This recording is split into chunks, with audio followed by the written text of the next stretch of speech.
നമസ്കാരം. N media ഹെഡ്ലൈൻസിലേക്ക് സ്വാഗതം. വാർത്തകൾ വായിക്കുന്നത് ശീതൽ ജോൺസൺ. KSU ജില്ലാ പഠന ക്യാമ്പ് പരിവർത്തൻ ആര്യമ്പാടം സർവോദയം സ്കൂളിൽ DCC പ്രസിഡന്റും MP-യുമായ VK ശ്രീകണ്ഠൻ ഉദ്ഘാടനം ചെയ്തു. KSU ജില്ലാ പ്രസിഡന്റ് ഗോകുൽ ഗുരുവായൂർ അധ്യക്ഷത വഹിച്ചു. DCC ജനറൽ സെക്രട്ടറി അജിത് കുമാറിന് KSU ജില്ലാ ഘടകത്തിന്റെ ചുമതല നൽകി.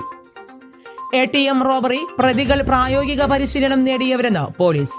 ബാങ്കുകളിൽ നിന്ന് ഉപയോഗശൂന്യമായ ATMകൾ ലേലത്തിൽ വിളിച്ചെടുത്ത് ഹരിയാനയിലെ മെവാത്തിൽ എത്തിച്ച് ഗ്യാസ് കട്ടർ ഉപയോഗിച്ച് തകർത്ത് കൊള്ളസംഘം പരിശീലനം നേടിയിട്ടുണ്ടെന്ന് പോലീസ് പറയുന്നു. ചക്രം ഊരിത്തെറിച്ചതിനെ തുടർന്ന് നിയന്ത്രണം വിട്ട ഓട്ടോറിക്ഷ അമല ശാസ്ത ക്ഷേത്രത്തിലേക്ക് ഇടിച്ചുകയറി ഡ്രൈവർക്ക് സാരമായ പരിക്ക്. ഇന്ന് രാവിലെ 6:30യോടെയായിരുന്നു സംഭവം.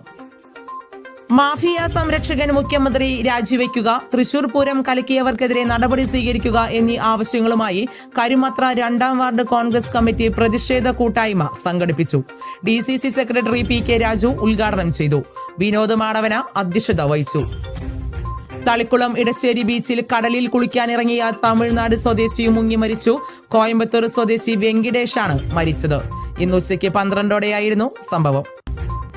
റഷ്യയിൽ കൊല്ലപ്പെട്ട കല്ലൂർ നായരങ്ങാടി സ്വദേശി കാങ്കിൽ വീട്ടിൽ സന്ദീപ് ചന്ദ്രന് യാത്രാമൊഴി നൽകി നാട്.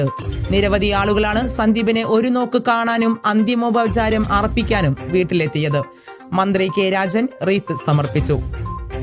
മണ്ണുത്തി വടക്കുംചേരി ദേശീയപാത കല്ലുടുക്കിൽ വെച്ച് യാത്രക്കാരെ ആക്രമിച്ച് 2 കോടി രൂപയുടെ സ്വർണം കവർന്ന കേസിൽ 5 പേരുടെ അറസ്റ്റ് രേഖപ്പെടുത്തി. ഏഴാറ്റുമുഖം ചെക്ക് പോസ്റ്റിന് സമീപം ജനവാസ മേഖലയിൽ കാട്ടാന ഇറങ്ങി. ഇന്ന് രാവിലെയാണ് ചെക്ക് പോസ്റ്റിൽ നിന്നും അങ്കമാലി ഭാഗത്തേക്ക് പോകുന്ന വഴിയിൽ വീടുകൾക്ക് സമീപം ആന ഇറങ്ങിയത്. ഇതോടെ പ്രധാന വാർത്തകൾ സമാപിക്കുന്നു. നന്ദി, നമസ്കാരം.